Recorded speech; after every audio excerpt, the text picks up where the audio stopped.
Time is less, you are in the stress, but no need to fear because Untold Concept is here. Hello everyone, once again welcome to Untold Concept. Hope you guys are absolutely fine.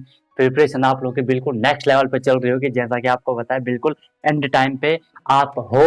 2-4 दिन के बाद आपका exam होने वाला है। Particular में यहाँ पे आरएमएस जो कि राष्ट्रीय मिलिट्री स्कूल एग्जाम होगा उसकी बात करने वाला हूँ। ठीक है, जनरली आपको पता है कि सर हमें जो मेन दिक्कत आती है वो किस में आती है, टाइम मैनेजमेंट में आती है। तो हम यहाँ पे टाइम मैनेजमेंट की बात करने वाले हैं। सबसे पहले हम टाइम की बात करेंगे कि सर एग्जाम के लिए हमें टाइम जो मिलता है वो हमें 2.5 घंटे का टाइम मिलता है।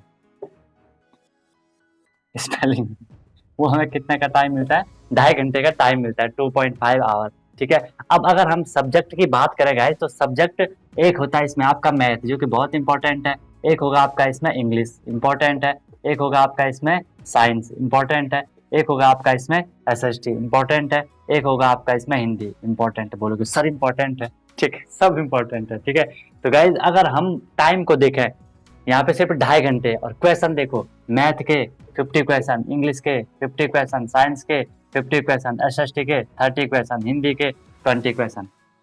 ठीक है, 50-50, 100, 150, 150 एंड 50, 200 क्वेश्चन है, और 2.5 घंटे का आपके पास टाइम है। तो सबसे पहले जब भी आप घर से एग्जाम देने जाओगे, अपना माइंड में सेट कर लेना कि आप सबसे पहले कौन सा सब्जेक्ट करना चाहो। ठीक है, अब यहाँ पे मैं जनरली बोलता हूँ कि सबसे पहले आपको ये सब्जेक्ट करना है, बट आप अपने अकॉर्डिंग जो आपका सबसे स्ट्रांग है उसे कर लो। मान लो मैं आपको बोल रहा हूँ कि सबसे पहले आप कि इंग्लिश कर लो, क्या पता आपका स्ट्रॉन्ग सब्जेक्ट मैथ हो, या मैंने बोला सबसे पहले मैथ कर लो, क्या पता आपका स्ट्रॉन्ग सब्जेक्ट इंग्लिश हो। तो सबसे पहले गाइस अपना स्ट्रॉन्ग सब्जेक्ट चूज कर लो। ठीक है, कौन सा स्ट्रॉन्ग आपका है उसे सबसे पहले आप कर सकते हो। ठीक है, बाकी फिर कुछ लोग क्या करते हैं, जो ओएमआर जब वो फिल करते हैं ना, कोई एक बारी जो उनका क्वेश्चन पेपर होता है उसमें जो नंबर होते हैं वो उनको टिक कर देते कि भाई फर्स्ट का ये है, सेकंड का ये है, थर्ड का ये है, फोर्थ का ये है, वो ऐसे टिक कर लेते हैं। लास्ट में वो जब मतलब सारे क्वेश्चन कर लेते हैं, तब वहाँ पे ओएमआर सीट को फिल करते हैं कि भाई ठीक है। उसके बाद वो गोला करते हैं, ठीक है फर्स्ट का ए था, ए कर दिया,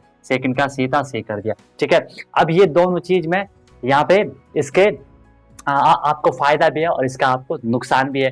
फायदा ये है कि आप जब आपका फ्लो बनता है, ठीक है, मतलब कोई भी काम हम कर रहे हैं, जब हम एक ही काम को कर रहे हैं उसमें हमारी प्रैक्टिस हो जाती है और हमारा फ्लो बन जाता है, तो वो काम ऑटोमेटिकली हम उसे और अच्छे तरीके से कर लेते हैं।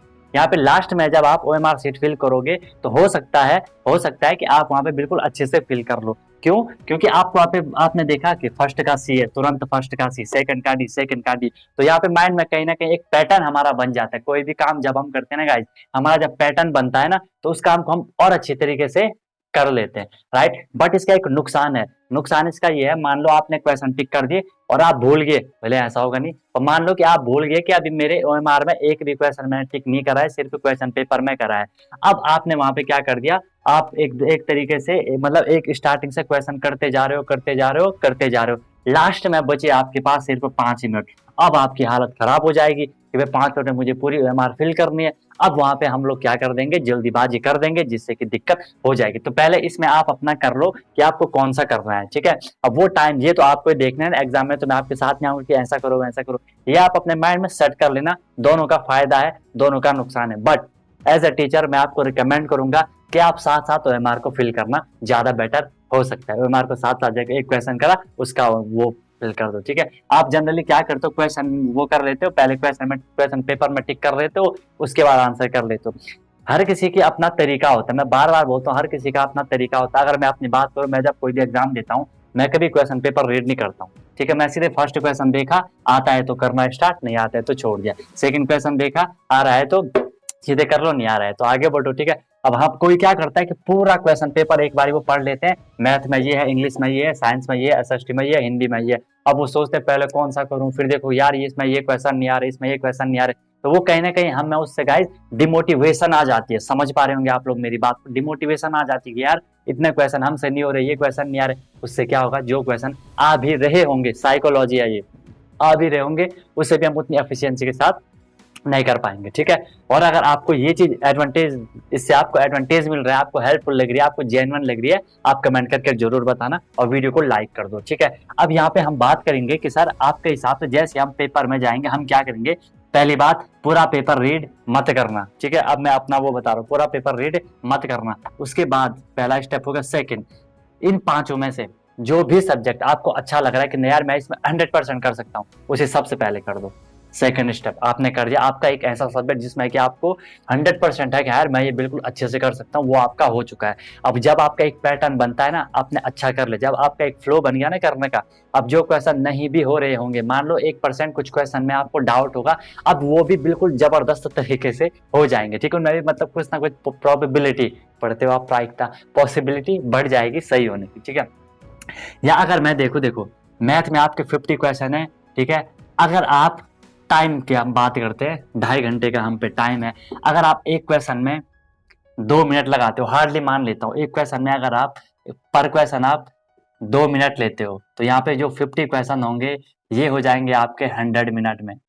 ठीक है, 100 मिनट में, 1 घंटे में आपको पता है 60 मिनट होते हैं, तो ये कितना हो जाएगा, 1 hour, 1 hour 40 minute, 1 hour 40 minute, 1 घंटा 40 मिनट आपने सिर्फ मैथ पे दिए। अब आपके पास अभी देखो 50 क्वेश्चन इंग्लिश के हैं, ओहो 50 क्वेश्चन साइंस के हैं। अब तुम इन दोनों को कंपैरिजन करो, मेरी बात ध्यान से सुनो, इन दोनों को आप कंपैरिजन करो 50 और 50 का।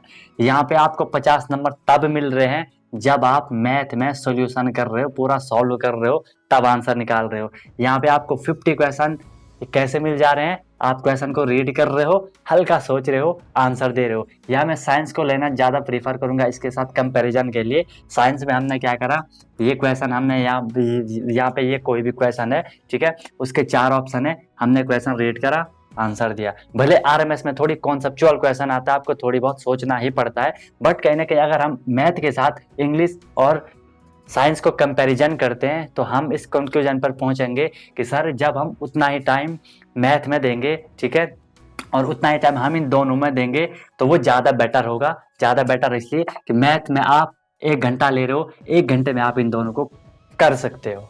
ठीक है, कर सकते हो, क्यों? क्योंकि इनमें आपने क्वेश्चन पढ़ना है, आंसर देना है। और अब देखो स्कोरिंग कौन है, आपने 1 घंटे में 50 क्वेश्चन करे, आपको 50 नंबर मिलेंगे। आपने 1 घंटे में 100 क्वेश्चन करे, आपको 100 नंबर मिलेंगे। अब 1 घंटे में 100 नंबर या 1 घंटे में 50 नंबर, ये आपको डिसाइड करना है। फिर मैं एक चीज और ऐड करना चाहूंगा, हर एक का अपना मेथड होता है, हर एक का अपना तरीका होता है, और हर एक का अपना स्ट्रॉन्ग सब्जेक्ट होता है, जो आपको इनमें स्ट्रॉन्ग लग रहा है वो। अब रही बात यहाँ पे एसएसटी की, एसएसटी का भी फंडा क्लियर है, सेम है। हिंदी में आपको यहाँ पे थोड़ी सोचना पड़ेगा, हिंदी और इंग्लिश में थोड़ी सोचना पड़ेगा। क्यों? क्योंकि हिंदी, आप, मैं बार बार बोलता हूँ, आप हिंदी के उतना फ्रेंडली नहीं हो, जिससे कि आपको इसमें थोड़ी दिक्कत आएगी, थोड़ी सोचना अच्छे से करना। ठीक है, तो ये सारा आपको, होप आपको ऐसे क्लियर हुआ है कि कैसे आपको टाइम मैनेज करना है। ठीक है, 2.5 आवर में। ठीक है, अब देखो अगर मैं इसे और आगे बढ़ाऊं कि 1 आवर 40 मिनट आप इसे ले रहे हो, जो कि बहुत ज़्यादा लिया आपने, आपको इसे ट्राई करना है कि मैक्सिमम आपको 1 आवर से ज़्यादा नहीं करना है मैथ को। मैथ को 1 आवर से ज़्यादा मत ले जाना। ठीक है, फिर अगर आपने 1 आवर भी ले गए, आपके पास सिर्फ 1.5 घंटे का फिर टाइम बचेगा। ठीक है, आपके पास 1.5 घंटे का, आपके पास बचे 90 मिनट। हमारी बात समझ में, 2.5 घंटे में से आपने एक कर दिया। ठीक है, अब आपके पास 1.5 घंटे का टाइम, 90 मिनट बचे, उसमें आपको इंग्लिश भी करना है, साइंस भी करना है, एसएसटी भी करना है, हिंदी भी करना है।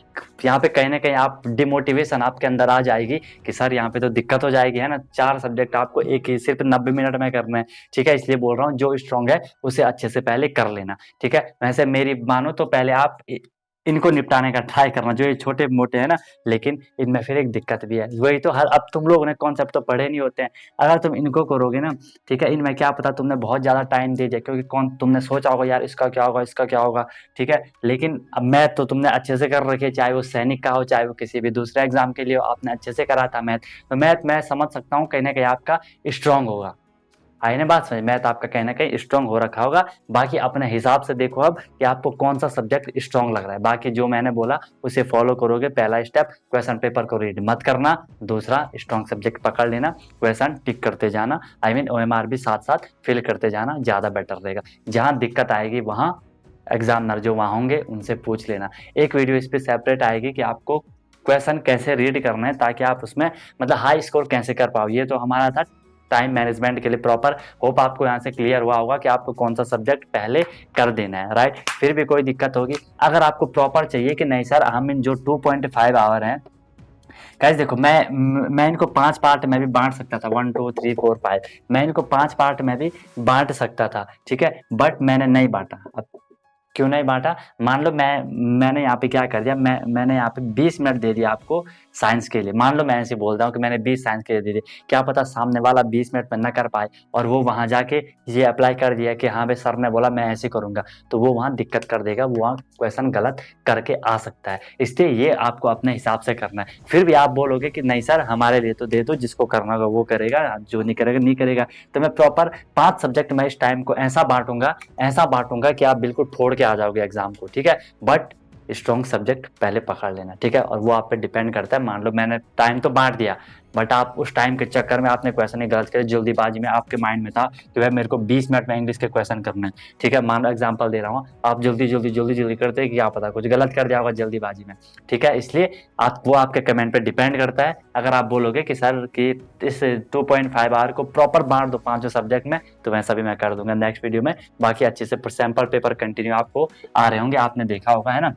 सैंपल पेपर कंटिन्यू आपके लिए चल रहे हैं, ठीक है। अब मैं कल से ट्राई करता हूँ कि और ज़्यादा 2-3 सैंपल पेपर एक दिन में डाला करूँ। ये थोड़ी लिखने में टाइम लगता है, क्वेश्चन लिखने में थोड़ी टाइम लगता है, ठीक है। बाकी जैसा भी आप लोगों को लगे बता देना। वीडियो हेल्पफुल रही तो चैनल को सब्सक्राइब कर सकते हो, लाइक वाइक कर सकते हो। बाकी कोई सजेशन होगा जरूर बताना। मिलता हूँ फिर नेक्स्ट वीडियो में नए इन्फॉर्मेशन, नए मोटिवेशन, नए कॉन्सेप्ट के साथ। सीखते रहिए अनटोल्ड कॉन्सेप्ट के साथ। Wish you all the very best, be happy.